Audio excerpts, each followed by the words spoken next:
have a traffic light system. When the yellow light comes on during argument, you have 2 minutes left. When the red light comes on, we ask you to please conclude your argument unless you're answering a question from the court.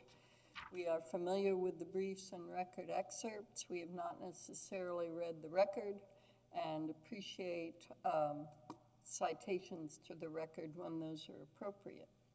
The first case this morning is Ramirez versus Escajeda, number 21-50858. Right? We'll hear from Mr. Darnell. Yeah. Okay. You're not in El Paso. Why do you need water here? My throat's dry enough. Living there long enough makes it that way.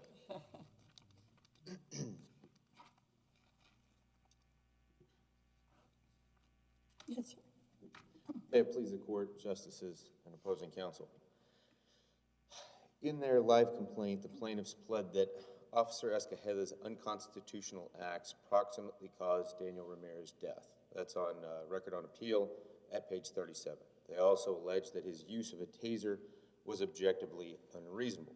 That was on at page 23 of the record. Essentially, this matches up with the qualified immunity standard. As this court is well aware, qualified immunity standard, that what must be proven is an injury which resulted from the use of force that was clearly excessive, and the conduct of the officer was objectively unreasonable under clearly established case law. So they have essentially pled that qualified immunity does not apply. Under their pleading, the unconstitutional act was excessive force. The injury was the death of Daniel Ramirez, and that's at page 37 of the record. And proximately caused means resulted, and the tasing was a clearly excessive act. Now, under a normal motion for summary judgment standard, a movement is entitled to summary judgment if the pleadings, discovery, disclosures, and affidavits show no genuine issue as to one of the material facts. But this isn't normal summary judgment standard. I mean, I appreciate that. We know that. My first question is jurisdiction. Yes, sir. Judge Guadarrama, I believe, found a genuine issue material fact as to causation. Correct. Okay. So this being an interlocutory appeal, if I'm not mistaken, why would we have jurisdiction to consider anything about that issue? And that's a causation issue, right? A battle of the experts kind of thing. Correct. And in Betts v. Brennan, the court specifically held that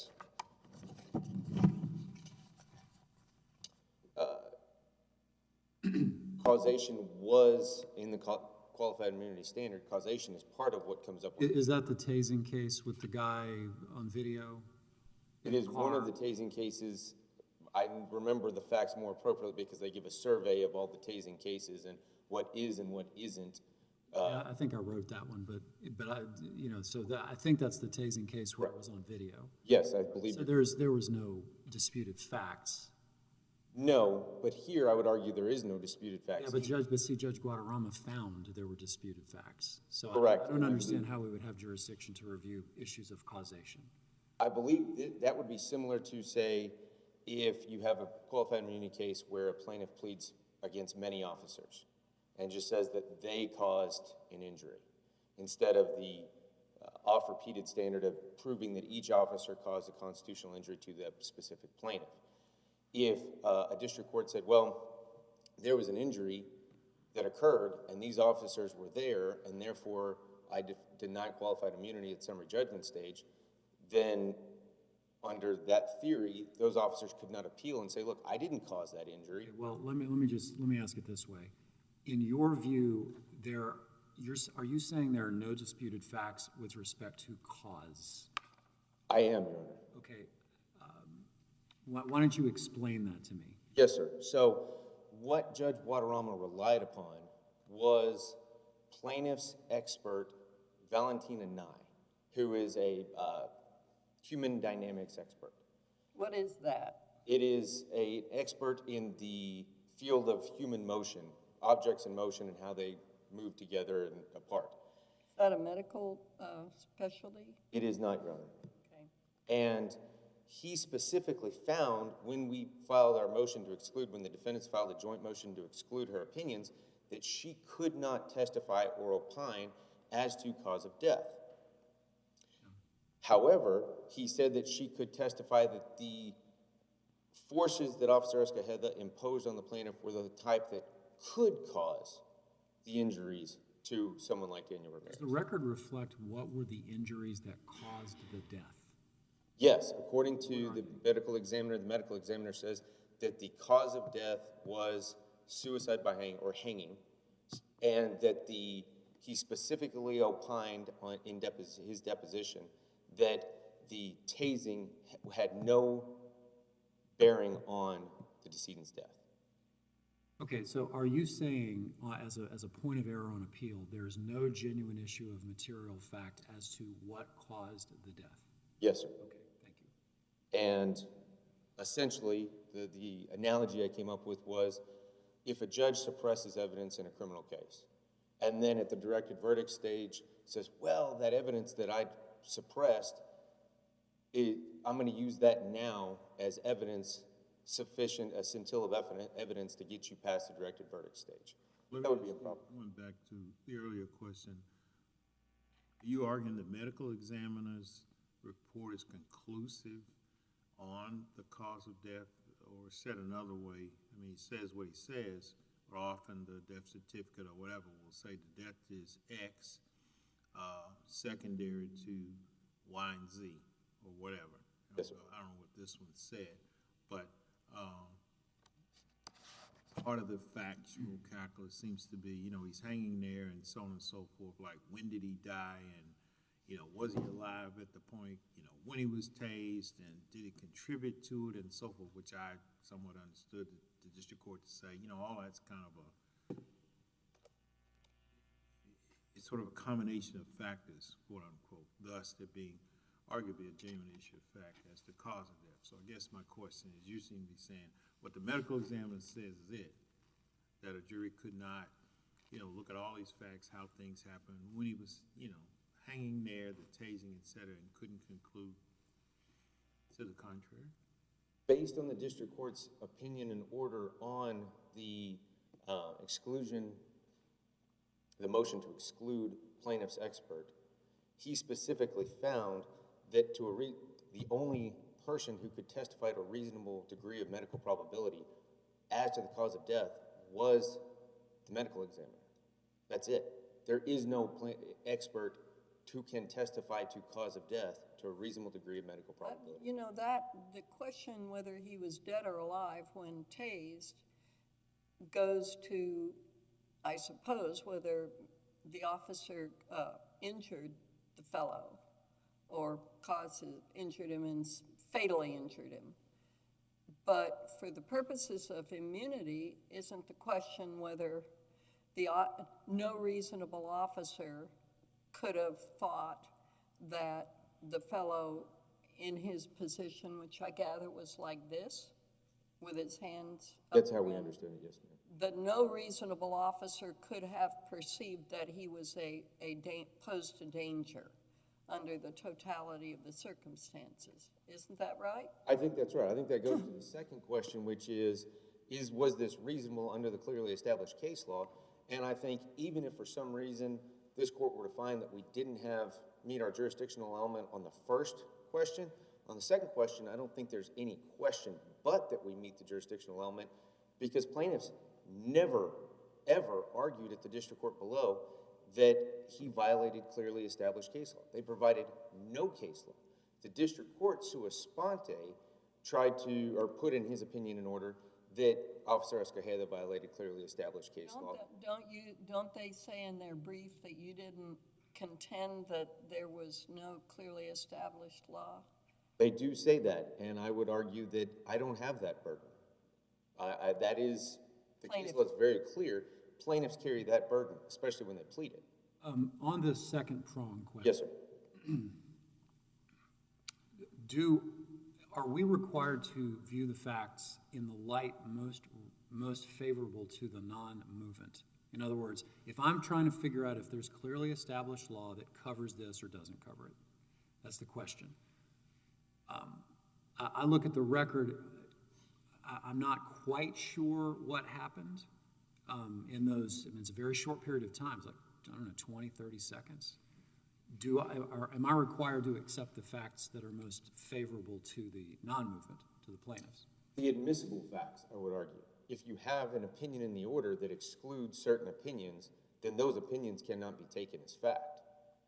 But otherwise, I think the facts that have developed on the record that are presumably admissible at trial. So let me just throw out a couple of facts. The lighting in the backyard. Is it undisputed that the officer was unable to see what exactly the position of the hands were, whether the guy was hanging already or about to hang himself? What are the undisputed facts as you understand it? As I understand it, since there's only one person who could testify as to what the lighting conditions were, Officer Escajeda testified that he got there and couldn't see anything. He found it odd that when he showed up to the backyard, all of the lights in the house and out were off. It was completely dark. And so in his mind, he felt like there was a possible ambush situation here, because why would anyone call the police on a suicide in progress and then turn off all the lights? Mm-hmm. And right, but at some point he walks in the backyard, I think, and he says he sees. He flashes his flashlight. He has his service revolver out, and he did this, but not really on the record. He kind of crossed his hands, gun in one hand, flashlight in the other, and scanned the backyard and was able to see very quickly the decedent, what we can now call the decedent, off in the distance, and approached him and was trying to give him commands. He could not determine whether he was alive or not in the dark, but was trying to give him commands to respond to the officer's authority. If he was alive, he's trying to make sure that they're both safe. If he's dead, well, I guess there's nothing that's going to happen, but at that point, he cannot determine. I think didn't the officer say, I don't remember if it's a statement or a deposition, that he saw signs of life? He did see signs of life, and what he indicated were signs of life was that his hands were clenched and that he said the word, and I believe it was hanging to his tiptoes or something to that effect, which the medical examiner opined really wasn't a sign of life. That was just a dead body, in the medical examiner's opinion. Well, is there evidence in the record about what happens to people when they're hung? Yes, the medical examiner answered that question and said essentially that someone could look exactly like that. And so Officer Escajeda was faced with this situation of, do I proceed? Do I drop my weapon and try and save this person? Do I use some level of force to try and get a person who may not be acquiescing to police authority? What do I do?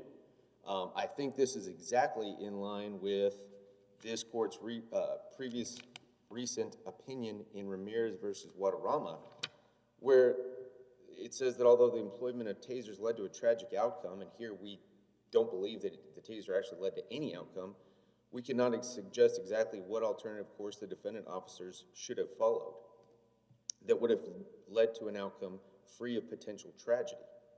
And they emphasize the reasonableness of a government official's use of force must be judged from the perspective of a reasonable official on the scene, not with the benefit of 20/20 hindsight. Here, we're looking at it and say, what should he have done?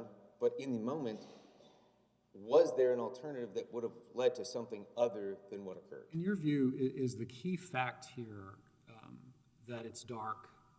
The officer doesn't really know what's going on and what to expect. You know, I imagine if this is a situation in broad daylight and it's very clear what's happening, the guy's hanging himself, an officer responding by tasing him seems unreasonable. But that's not the facts here. That's not the facts here, and that's probably unreasonable, although the Ramirez versus Guadarrama opinion. Well, but the guy was, you know the big factual difference there. Right, there's notable. Doused himself in gasoline. Right. But then again, is tasing someone who's doused in gasoline a good idea? Well, but he was doused in gasoline. He was about to light himself on fire and right, and endanger the people around him. And Right, there are factual differences, certainly, but it just, at what point does the officer say, to heck with my personal safety, I'm gonna go in without any protection? I mean, I see your point. When he arrives, it's completely dark. Somebody's made the suicide call. I got that. He gets there and he says, and as Judge Duncan says, this all happens really, really quickly. But, at some point, he's there, he's got the flashlight, but he clearly can see a person hanging. His hands are clasped, he's there. Can't be much of a threat to the officer. Hanging there. So, to tase him, is that an obvious, I know your answer, but there are points you say, well, it's clear established unless there's a case, but if somebody's hanging there and the hands are clasped, he is absolutely no threat. He sees some sense of life, but to tase some person, what? To take him on out? To cause him to go ahead and die? It can't be for the purpose of preventing him from harming the officer, though I get it, and I'm not anesthetic to the officer's plight showing up. Don't get me wrong. I'm just trying to think through that. It is at night, but May I respond? tasing and Ramirez, I think I was on the panel on that one, the house burning, so I remember that one oh too well, and the facts are different. But yeah. So I think there's a couple of pieces to that question that need answered. Number one, you indicated your hand sort of above your head like this, that he was hanging on. In fact, his hands were alleged to be kind of around his neck, around the rope. Did the officer say that? That was what the officer said. And so he could not see his actual hands. He does not know what he's holding. If he comes in and say, He has a gun in his hand? he could have a knife, a blade. There's a lot of things he could have in there. Holding his gun and his flashlight, so he didn't put the light there. I know we now beauty officers kind of go 20/20 hindsight. But Right. Still trying to get to the point of you show up, you got the flashlight and the gun. So and I wasn't trying to misstate the facts as far as how his hands actually were. Right. That's my error. But he's got the flashlight and the weapon here, so presumably, just like he could see around, he can see where his hands are. It's just probing the question. It's a difficult situation. But he can't see what's in his hands. He's within 5 feet. I still don't think he can see what's in his hands. That was a friendly. Oh, well, my apologies. Yeah, and I think the other, It's not very far, and, is he on tiptoes, right? that's what the officer says, and then, again, you don't know, is he on tiptoes or is tiptoes resting on the ground? Right. And then I think the question begs itself. He has an LED flashlight that's, shining brightly around his neck, so, an unfriendly question. Understood. But I also think that the injury that is alleged here is the death. And as cold and callous as it may be, if he was already hanging himself, and the record and the evidence and the record says within a matter of seconds, he would have died from hanging. If he's already hanging, there is no injury. I don't. The officer Escajeda took him down and administered CPR, didn't he? Yes, ma'am. He did not even let a full cycle run through. All right, well, you have time for rebuttal. Thank you, Your Honor. Mr. Benoit?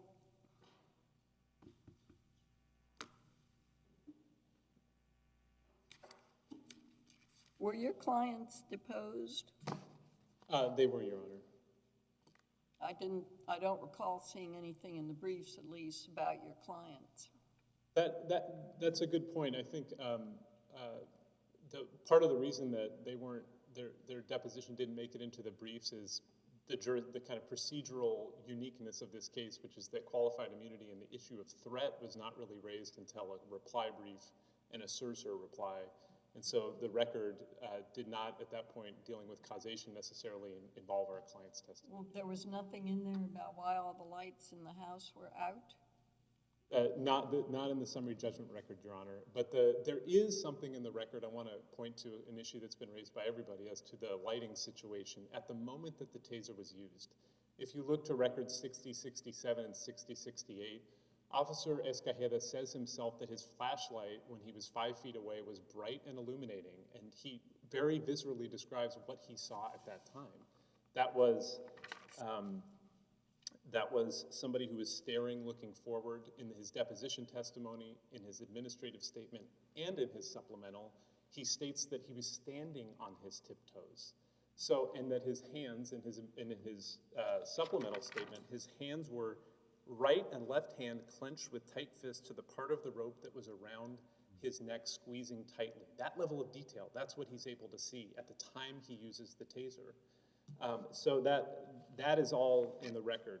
Your Honor, we asked the court to dismiss this case on the basis of jurisdiction, or in the alternative, affirm the district court's ruling for the following 3 reasons. First, the appellant did not invoke this court's jurisdiction over the question of whether there's a fact issue as to the element of causation.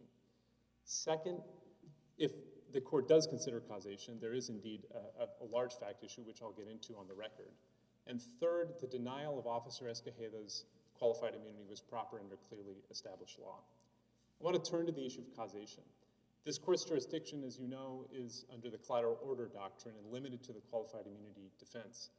This court, in this case, in Ramirez versus Escajeda, stated that the qualified immunity defense is not a proper time, or I'm sorry, the denial of qualified immunity and an appeal on that is not the proper time to be addressing the fact issues as to the elements of the case. Well, of course, that was based on 12b-6. That has nothing to do with the present appeal where you've had opportunity for summary judgment on immunity. Well, I would argue that at 12b-6, the question was whether we had pleaded sufficient facts to support each element of the claim. At the Rule 56 point, the question is whether we have a fact dispute as to each element of the claim. And I think it's completely analogous in that respect. But this court has never, there's no published qualified immunity decision in this circuit and in our review of other circuits in which causation was analyzed in either prong 1 or prong 2 of qualified immunity. And the reason for that is simple. In Tolan versus Cotton, Pearson versus Callahan, the court makes clear that the question for qualified immunity is whether the officer's conduct was unreasonable, and more importantly, whether the officer had fair notice on clearly established law that their conduct would be unreasonable. The question is not whether they had fair notice as to who their conduct might affect. And that's just a fact issue. That's a fact issue. You don't normally have a question in these cases about whether the tasing actually caused a person's death. Normally you've got an arrestee and they tase the person, and several of our cases are circumstances where the tasing was, according to our opinions, gratuitous, so gratuitously inflicted pain. Other cases you have a shooting and it's obvious that the person was wounded or injured. I mean, so this is a little different. That said, Your Honor, we were not able to find, the only case where we found that the court addressed in the briefing the question of whether causation is subject to the qualified immunity defense was Hooks versus Brewer, which we cite in our briefing. Granted, it's unpublished and it's out of the 11th Circuit, but the court there says, and I think rightly so, that the question of causation is outside of the appellate court's grasp on a denial of qualified immunity. We have, well, I'm not sure that broad principle is really accurate, but besides that, what we have here, they say there's no genuine dispute, material dispute of fact, and we can grant summary judgment on that basis. So why don't you talk about the only basis for the dispute here is this person, Ms. Nye, and her opinion about what happened, right? No, not at all, Your Honor. I disagree with that. There is a fact issue. Again, we point to 4 pieces of evidence in the record, and I'll go through each of them. 1 is Officer Escajeda's testimony. 2 is the medical examiner's testimony, which includes in the deposition testimony information that is very important for a jury to understand. 3 is the timeline evidence that's before the court. And then 4th, and not dispositively, is Dr. Nye's testimony after the exclusion as to how a taser will affect a body that's in this position, which will be permitted at trial. Officer Escajeda's testimony, I mentioned a little at the beginning of my argument. He testifies that he sees these signs of life, and he describes them very closely. It's not just saying signs of life. He sees him standing, looking angrily forward. keeping the tension off the rope and standing on his tiptoes on the ground. If you look to page 7624 of the record, there's a photo of the area where this happened. And you can see that somebody of Mr. Ramirez's stature, which is in the autopsy report, could easily be touching the ground as he's hanging. This is kind of a keeping the tension off the rope, second thought situation in the light most favorable to the plaintiff. When the taser hit, this changes completely. On 6120, he sees a tensing. On 6121, he hears a crunch, a grunt. At 6123 and 6071, and this is very important, there is a fact dispute as to whether the taser ran the course, the full 5-second course, and in fact, I would argue that there is not a fact dispute. Officer Escajeda stated that he did not hit the off switch on the taser, and that that's the only way to turn the taser off. And the taser, everybody agrees, runs a 5-second course of 50,000 volts through the body. After the taser hit, at the time the taser hit, he sees the fist squeezing harder. After the taser hit, he states, and this is Officer Escajeda's own words, at 6072, when the two prongs hit the body immediately became incapacitated. Those are his words. At 6124, now he's not breathing, a slight pulse. Two officers who arrive seconds later say that there's no pulse. Well, he couldn't see him breathing. There's no evidence about that, right? Well, but he described the other signs of life that occurred beforehand. But breathing was not one of them. No, Your Honor, that's not the record. So if I understand the thrust of this argument, we're talking about causation. Yes. And what facts would suggest that the taser did cause death, right? Your primary argument, I think, is there's a fact dispute, genuine fact dispute, which I thought Judge Guadarrama found there was a genuine fact dispute. Yes. And so we don't have jurisdiction to consider this issue.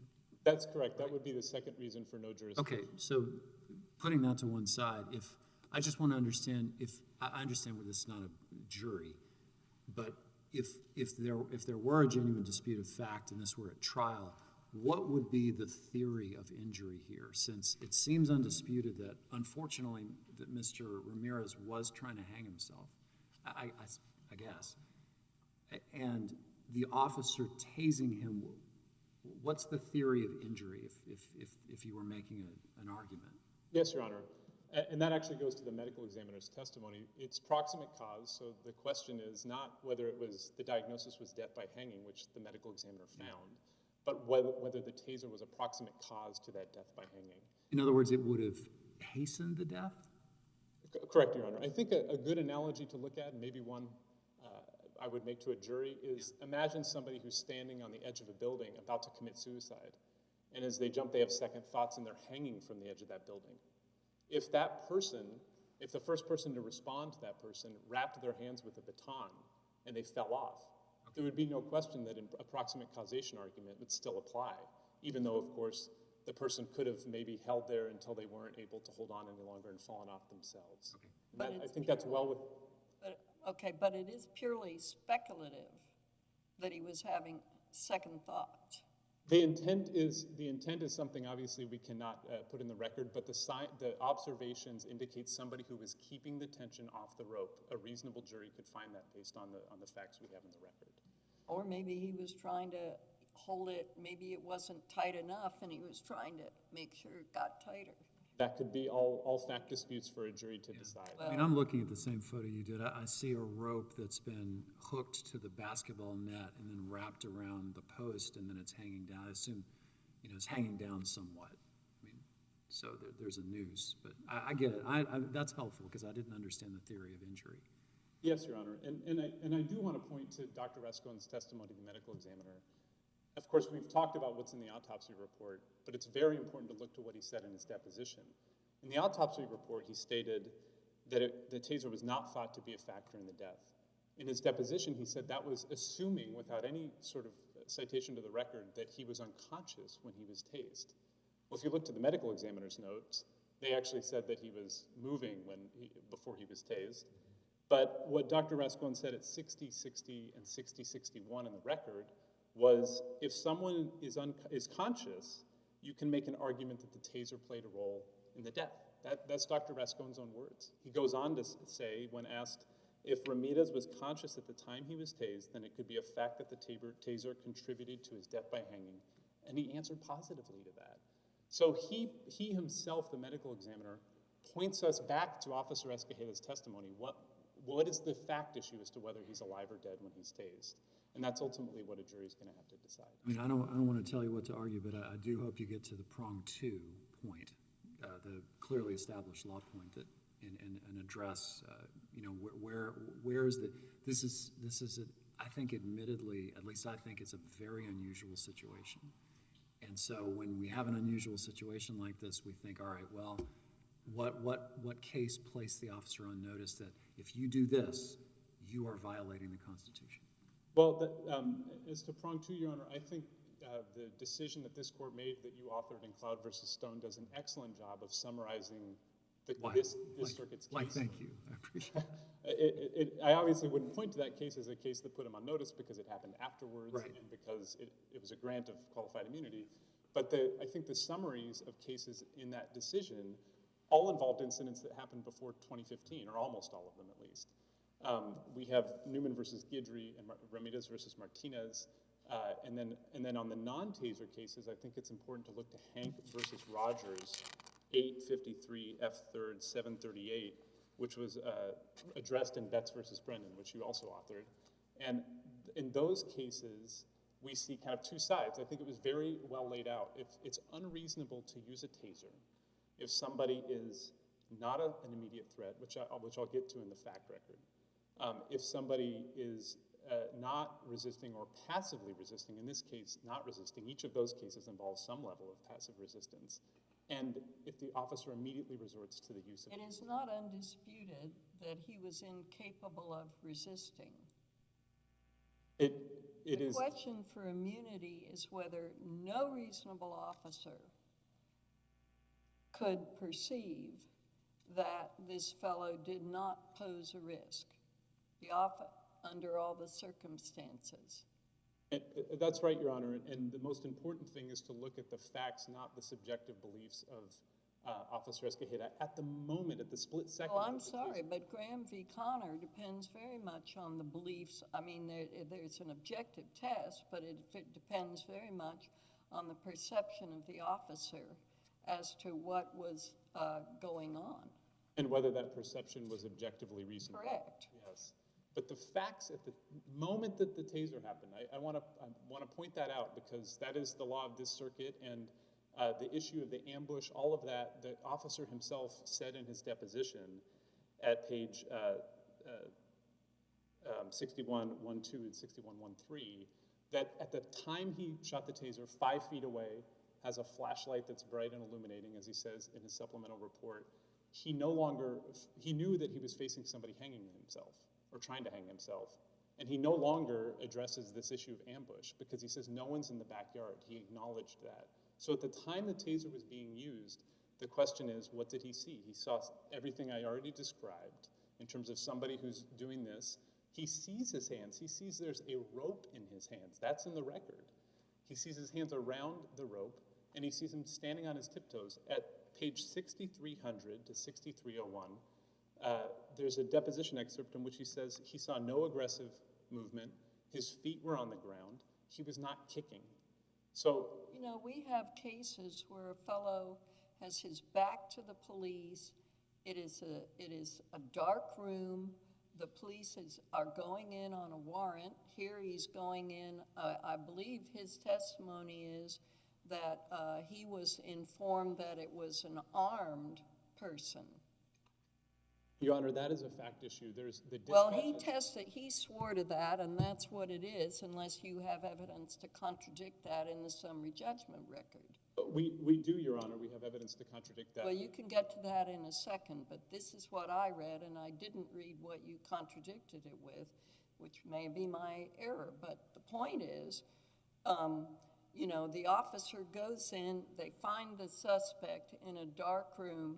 The suspect is getting up, turning around, and they shoot him dead. And under those circumstances, we have held that the officer is entitled to qualified immunity.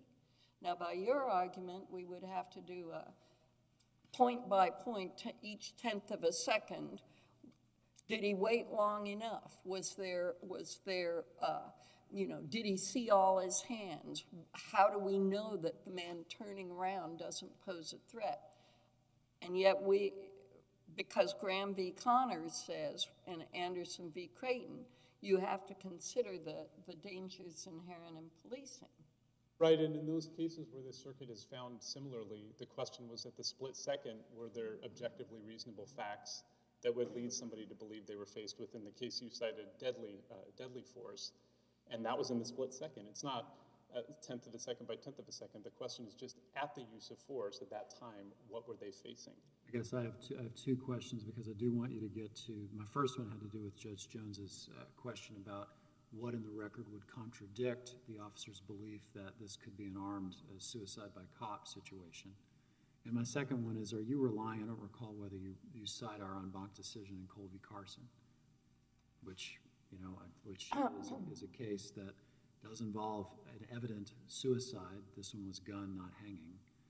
The officers were not granted qualified immunity. I dissented in the case, so it's not my favorite case, but it's a decision of our court. I'll answer the second question first. Okay.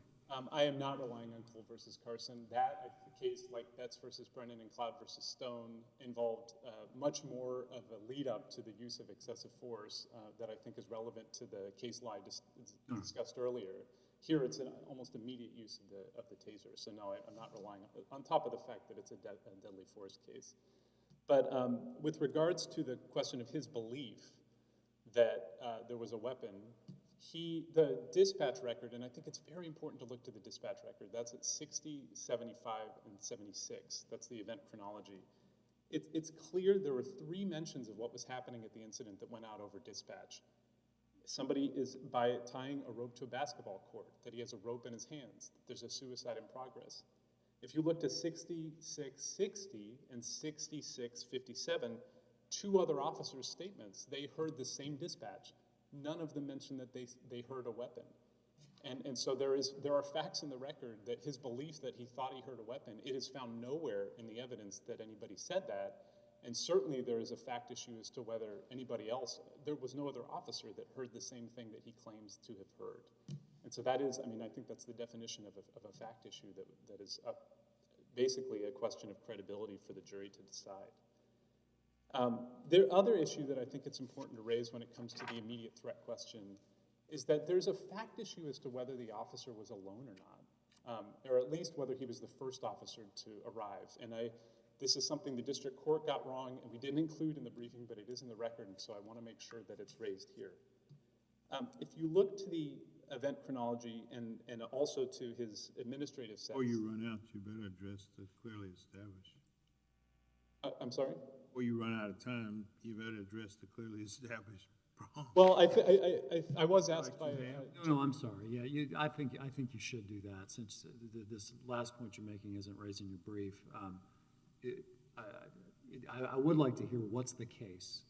I think if you had to point to 1 or 2 or 3 cases that really would have given the officer notice, don't do this, any officer.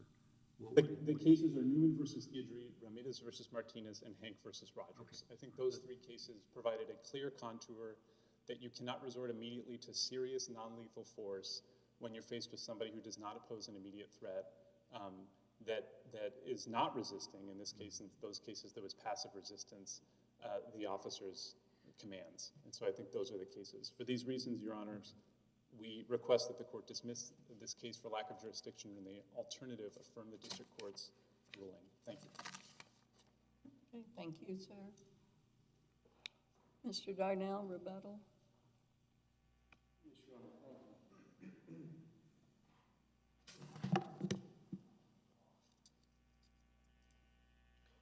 I will take up plaintiff's arguments in the order I think they were presented. So the first one that I really want to deal with is that Dr. Rascon's testimony is contradicted, or that somehow he created a fact question.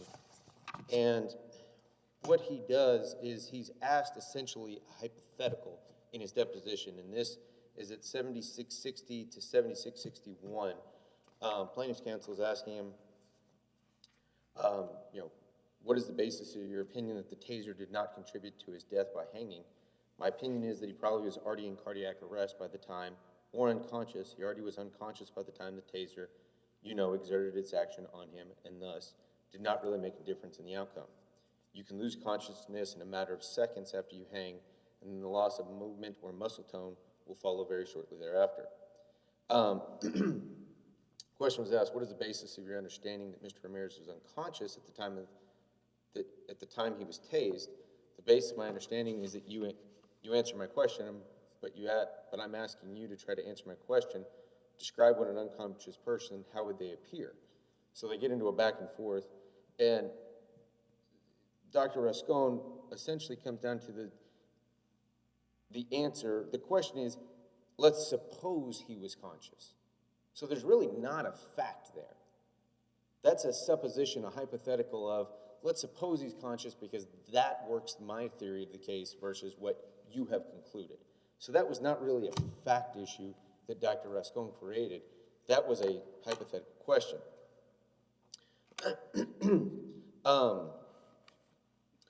I also want to look at, whether causation, again, is an element of what is proper for jurisdiction on appeal. This court's opinion in Rockwell, and I put this in my brief because it laid out in steps. It laid out like the 3 prongs. Plaintiffs must show an injury. That's prong 1. 2, which resulted from the use of force that was clearly excessive. So prong 2 has essentially like 2 mini prongs to it, and then 3 is the excessiveness of which was objectively unreasonable. So Rockwell clearly delineates that causation is something for this court to consider. That is part of the qualified immunity analysis. I really don't doubt that, to be frank. What my concern is that there is a fact issue as to causation, and so we lack jurisdiction to reach the issue. I mean, that's simple as that. Understood. And that's kind of taking it step by step. I think I read plaintiff's brief to be number 1, that causation is never a fact issue. And I think they argued that at the district court below. Or causation is never an appellate issue. And then once we're here, they say, well, it's 2 prongs. It should never be considered here, and even if it is, there's a fact issue.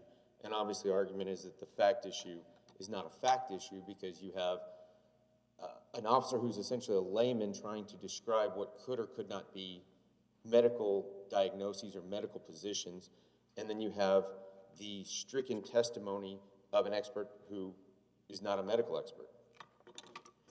Then you've got this issue of whether or not Officer Escajeda, the reasonableness of his actions and whether he was the only person there.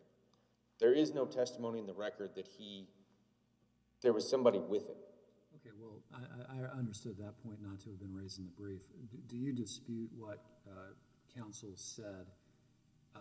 He argued that there's evidence in the record that creates a fact dispute as to whether the dispatch record announced, hey, there's a weapon here. There's a possible weapon. Instead, I hate to step on my own feet, but plaintiff's counsel is right there. I think Officer Escajeda in his own deposition agreed. I don't hear it now. Right about what? Right about the fact that his hearing of believing that that this person was armed was an error.